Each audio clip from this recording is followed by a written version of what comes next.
Hello, everybody, and welcome to episode 2 of the Tech Rev Show. First of all, thanks to everyone who viewed last week's inaugural episode. Hopefully, we'll be able to step it up a little bit this episode and tweak a few things. I think we got the lighting a little bit better, maybe some of the better audio, all that stuff like that. So, anyways, welcome to the show.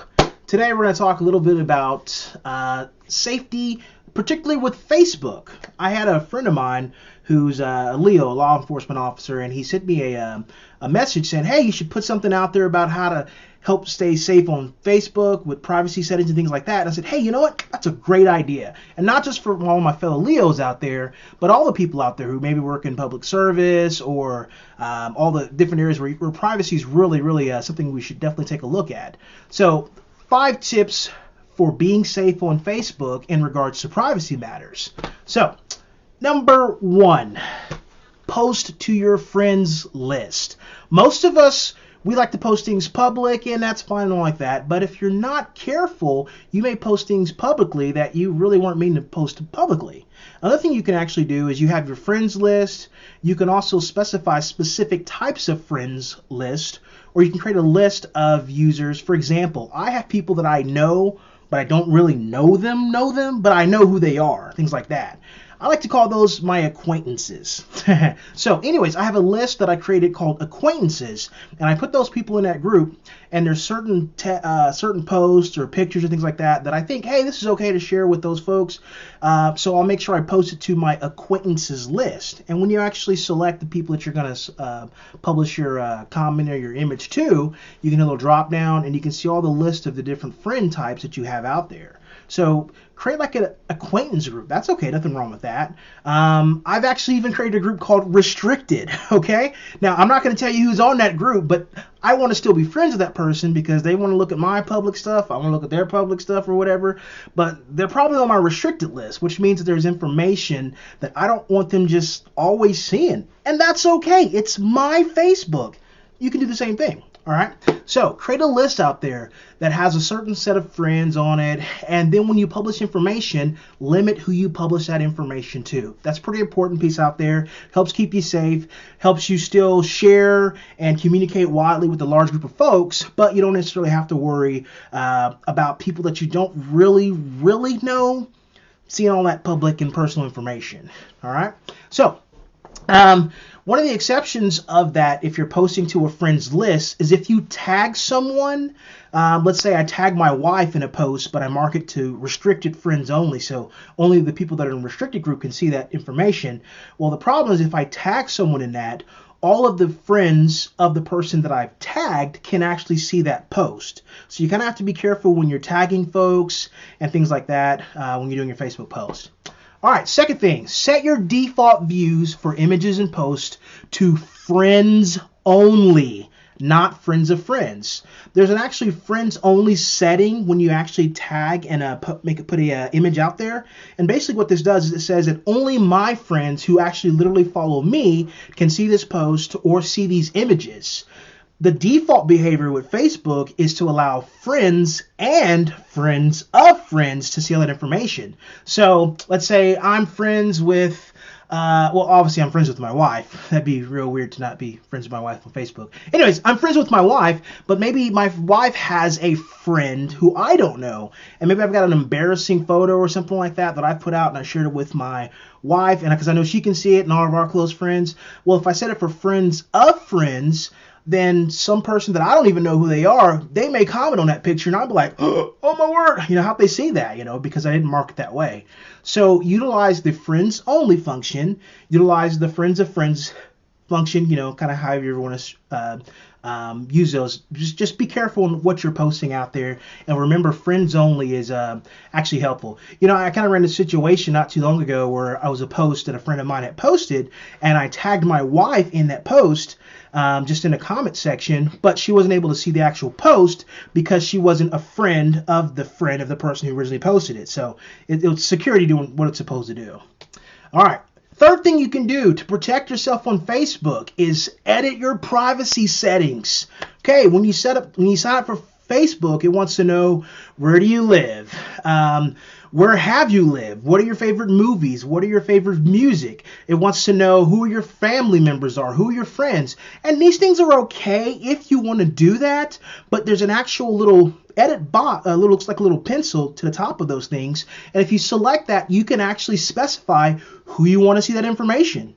Yeah, it's true, believe it or not. So, I mean, it's okay to put, yeah, I lived in Oklahoma most of my life, and I've lived in Missouri, for a while, but when I go to my privacy, I select the little privacy function and say, I only want people that are my friends to see this. I don't want to allow friends of friends to see this information, and it's definitely not public information. And a lot of my information, I set it for only me, and that's okay. I don't want everyone having my phone number. I mean, some people have my phone number, it's okay, but if everyone has your phone number, you might be getting some crazy calls and stuff like that, so you don't want that. A fourth thing that you can actually set is the privacy of your friends list. And I want to talk a little bit about this because recently on Facebook, there's been a lot of scams going around where people will actually send you a friend request, and it's someone that you've probably already friended. But, oftentimes people, they create Facebook accounts again, and you're like, oh, well, maybe they couldn't get into it or got locked out or something like that. So I'll go ahead and friend them. And recently, and I'll put a link to it on my blog, to a blog post. I recently had an issue where that happened, where a friend of mine sent me a friend request, and I'm kind of hanging out, and I'm like, oh yeah, I know them. Click, and I'm like, wait a minute, I'm pretty sure I'm still friends with them. So anyways, then I realized, oh, this is probably a scam. They probably want some money, and me not having any money, I was like, this is going to be fun because, we'll see if I can get some money out of them. So anyways, it was kind of fun. I added them. They said, hey, we won this money in Facebook lottery. Yeah, scam. Anyway, so they're saying you should do the same thing and kind of start this whole little ball of go here, talk to this person. They want the information. It's real funny. I've got a nice exchange, and I've recorded most of the exchange that I had with them, and it's out on my blog site. Again, I'll make sure I put that in the link. It's techrevmorel.com, by the way, if you're just dying and you don't want to scroll down. But anyways, if you don't want, and actually, I'll tell you the way this actually worked. The real friend, have their friends list available so that other people can actually see their friends list. So what these scammers do is they create a profile that looks just like your friend's profile, because obviously your profile picture is public, so they can download that. They can just pop in your name, your information, put that out there, and make it look as close as they can to your actual real profile. Then what they do is go to your friends list, and they figure out who are all your friends. And if you've got a bunch of friends out there, they're just going to send all those friend requests to those people, and it's going to look like it's coming from you. In reality, it's a scam. All right, so what you can do is actually lock down your friends list to only friends, okay? So as long as you haven't accepted a friendship request from a fake you should be okay. Let me make sure I'm saying that right. Don't accept friends request from a fake you unless you created a fake you to fake your friend's request. Anyways, be safe. All right, so don't lock down your friends list. Everyone doesn't need to see it. It doesn't have to be public. And if they're friends of yours, it's fine. It's okay. You can even set your friends list to only you, so that only you can actually see those people. Other questions: why do people actually do these scams out there? Just in case you're wondering, and it's pretty simple. Money. All right. So yeah, you're pretty tech savvy. You're smart. We've seen this stuff before. We're not going to fall for what they say, the banana in the tailpipe thing. Well, it's okay. It's not about getting everyone to fall for it, but let's say there's 1,000 people out there. They only really need 10 people to give them $100 for them to make their $1,000, right? And hey, that's a full-time job. If I made $1,000 scamming, well, hang on. Never mind. We're going to go away from that. Anyways, it's a full-time job. There's money involved with it. It's all about making some cash and making quick, is getting as much as you can, as quick as you can, and then getting away from it. And people really do it. So be vigilant, be careful, be safe. 5, don't accept friend requests from people you don't know. If you don't know the person and you click on the About tab and they don't have any information out there, or it just looks fishy and suspicious, it probably is fishy and suspicious. It's your Facebook. You don't have to accept the friend request from everyone, so don't. Here's the thing. If someone sends me a friend request, like I got one right now, and I'll probably post a video up later on. if someone sends me a friend request and I look at them like, I don't think I know them. I don't know anybody from Bangladesh. I mean, personally, I don't know anyone over there. I know people in Bangalore, things like that, but no one in Bangladesh. So if I get a friend request from someone from Bangladesh, I'm going to look at them like, do I really want them to be able to see pictures of my kid's 5th birthday? Because that's on there. Do I really want them to know what time I wake up and what I ate for breakfast? Because that's what I put on my Facebook. Do I really want them to see that embarrassing picture of me that I reserve for most of my friends? And usually the answer is going to be no. So decline, reject that friend's request. If they really are a good friend of yours and they're gonna find you. But hey, I sent you a friend's request. What happened? You never accepted me. You know what you do? You've got proof that, hey, this really was that person. You accept it, you're good to go, and everything's good to go. So don't accept friends from people you don't know. But most importantly is make sure you take a look at your privacy settings on your Facebook page. Get all that stuff squared away because Facebook safety is very, very important. All right, the next thing I want to talk about today is password safety.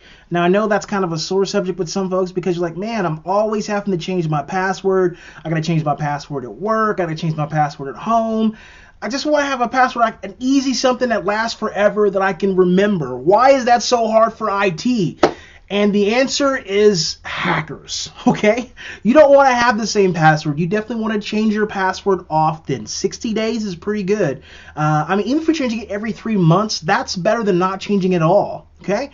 Because if you leave your password the same all the time, there's tools that are out there, there's resources available, and as someone who's worked in IT for a long time, I know that with passwords especially, it's not about if it will happen, but when it will happen. Someone's going to hit your account, someone's going to hit your site, they're going to get your email, they're going to hack it, they're going to figure it out, and you say, well, I've got a really difficult password. I capitalized the P and I put an exclamation point at the end of it. No one's going to figure that out. Well, I'm telling you, it's possible. There's a common list of passwords that are available, and when these people have systems that are trying to check your password, they just go right to that big column and big system of a dictionary of account passwords, and they try those things.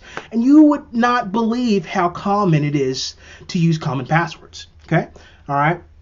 So 1, 2, 3, 1, 2, 3, 4, 5, all this simple stuff. I know oftentimes you got to have 8 characters in your password. So 1, 2, 3, 4, 5, 6, 7, 8. That's not going to cut it anymore. Okay? I've got a blog post on my site, techrevmorel.com, talking specifically about password safety and how to change your passwords and how to basically be safe with that. And the thing is that we've got to stop using these easily hacked passwords, people. We've got to do it.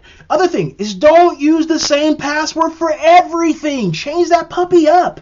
Okay? So here's what happens. If someone guesses your Facebook account password, okay, they can get into your Facebook account. They can go to your account settings. In your account settings, it actually specifies what email address you actually use for your Facebook account. So what happens if you use the exact same password for your email address, your Gmail, your Hotmail, Outlook, or whatever it may be? Well, now this person can go to your email provider, punch in that same password, and guess what? Boom! Now they've got access to your entire email system. I've seen this happen. It does happen. Okay, so now you say, well, they got access to my email. No big deal. I don't really have anything important out there at all. Oh, what if you do online banking?